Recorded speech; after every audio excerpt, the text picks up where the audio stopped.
Hello, xin chào các bạn đã quay trở lại với review 5 phút. Ở cuối tập trước, sau khi Hoắc Vũ Hạo bị đám cảnh vệ hoàng thất do Vương Thiếu Kiên bắt đi, thì Quất Tử đã lập tức đến gặp thái tử Từ Nhiên Nhiên của đế quốc Nhật Nguyệt. Khi đã gặp được vị điện hạ kia, cô nàng lập tức bẩm báo chuyện của Hoắc Vũ Hạo và đề xuất đây là cơ hội thích hợp để thái tử lộ diện, lôi kéo Minh Đức Đường. Nghe vậy, Từ Thiên Nhiên không hề từ chối mà kêu nàng đưa mình đến trại giam. Trên đường đi, hắn hỏi về tình hình tu luyện của Quất Tử thì đều được cô trả lời thành thật. Chuyện này khiến hắn vô cùng hài lòng, bởi vậy Từ Thiên Nhiên đã cho Quất Tử cơ hội gia nhập quân đội, hắn sẽ giao cho cô con át chủ bài của mình để cô phò tá hắn lên ngôi hoàng đế. Nghe vậy, Quất Tử quỳ xuống, nàng sao có thể dám nhận chức trách cao cả ấy. Từ Thiên Nhiên hài lòng, nhẹ nhàng vuốt cằm nàng rồi lên tiếng. Cô vừa thông minh tài trí, vừa thuần thục binh thư, lại có kinh nghiệm chiến đấu. Lúc ấy, ta sẽ bố cáo thiên hạ, cô chính là thê tử của ta, là hoàng hậu tương lai của đế quốc Nhật Nguyệt. Trong lúc hai người vừa đi vừa nói chuyện thì ở trong phòng giam, Hoắc Vũ Hạo đã bị cột lên bác long trụ. Khi đám người kia kích hoạt 81 cây đinh đâm vào cơ thể hắn thì phát hiện vật này vậy mà không thể đâm vào da thịt Vũ Hạo. Sau khi xem xét, bọn chúng phát hiện ra hắn dùng một kiện hồn đạo khí cấp 7 để phòng ngự. Bởi thế, tên lính cai đã lập tức thu lấy nó và khởi động lại bác long trụ. Hoắc Vũ Hạo biết không thể đợi viện binh đến kịp, xem ra hắn chỉ có thể tự mình ra tay, nhưng ngay khi hắn mô phỏng che giấu đi sự tồn tại của hồn hoàn thứ tư thì phát hiện có người đến. Bởi vậy, đã nén chịu cơn đau để cho vật sắc nhọn kia đâm vào cơ thể mình và hét lớn. Khoảnh khắc Kính Hồng Trần phá cửa bước vào, chứng kiến cảnh này thì vô cùng phẫn nộ.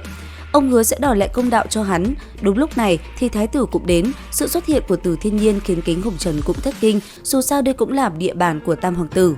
Nhìn thấy Vũ Hạo một thân huyết sắc, Quất Tử trong lòng lo lắng không thôi, nhưng vẫn phải tỏ ra bình thản, bởi nếu để vị điện hạ có tính chiếm hiệu cao trước mắt phát hiện ra, e rằng sẽ khiến Vũ Hạo gặp phiền phức. Rất nhanh, Từ Thiên Nhiên vì thể hiện thành ý của mình cũng là mượn tay Kính Hồng Trần mà lập tức trừ khử luôn đám tay sai của Tam hoàng tử. Chuyện này rốt cuộc cũng chấm dứt, Hoắc Vũ Hạo được đưa đến phòng y tế của học viện để tĩnh dưỡng. Kính Hồng Trần đại diện học viện xin lỗi hắn, đồng thời vì để bù đắp đã hứa khi nào hồi phục hắn có thể đến Minh Đức Đường học tập. Vị đường chủ này vừa đi thì Quất Tử lại đến thăm, Hoắc Vũ Hạo giả vờ ngủ thì nghe được cô nàng gục đầu xuống cạnh người rồi nói trong nước mắt. Vũ Hạo, xin lỗi, là ta làm liên lụy cậu rồi, tuy cậu còn nhỏ nhưng ta không thể thừa nhận rằng mình đã thích cậu. Có điều ta sẽ chôn vùi tình cảm này thật sâu. Hôm nay ta đến để tạm biệt cậu, ta sẽ gia nhập quân đội. Lần sau gặp lại, e rằng chúng ta chỉ có thể là kẻ thù trên chiến trường mà thôi. Tạm biệt. Nói rồi, Quất Tử cũng xoay người ra khỏi học viện rồi rời đi. Hoắc Vũ Hạo sau khi nghỉ ngơi thật tốt, hắn đến tìm Hiên lão sư để y dẫn mình đến Minh Đức Đường. Trên đường đi, Hiên Tử Văn dặn dò hắn rất nhiều, đặc biệt là khuyên hắn không nên tiếp xúc với bạn học trước đây, chỉ cần ở bên cạnh y sẽ không có chuyện gì xảy ra. Khi thang máy dừng trước cánh cửa chính của Minh Đức Đường, Hiên Tử Văn dừng lại, trầm mặc một lát rồi lên tiếng. Vũ Hạo, cậu biết không, đứng ở góc độ quốc gia, ta không hy vọng cậu ở Minh Đức Đường là do đường chủ đã quá coi thường cậu rồi. Hoắc Vũ Hạo hiểu những lời Hiên lão sư nói nên cũng không đáp lời. Ngay sau đó, Hiên Tử Văn cũng đưa hắn đến phòng thí nghiệm dưới lòng đất của Minh Đức Đường. Theo như y phỏng đoán thì diện tích nơi đây phải bằng một nửa học viện Nhật Nguyệt Hoàng gia. Vừa đi, Hiên Tử Văn vừa giới thiệu cho hắn nghe rất nhiều thứ về nơi này. Thoáng cái đã đến bàn thực nghiệm số 1238, đây sẽ là nơi để Hoắc Vũ Hạo nghiên cứu trong thời gian tới. Hoắc Vũ Hạo ở môi trường mới này rất nhanh có thể hòa nhập, nơi đây có đủ loại nguyên liệu quý hiếm và tài liệu đa dạng, cho nên hắn rất chăm chỉ học hỏi. Tuy nhiên, hắn cũng không thể hiện ra ngoài rằng mình có thiên phú sáng tạo nổi trội gì.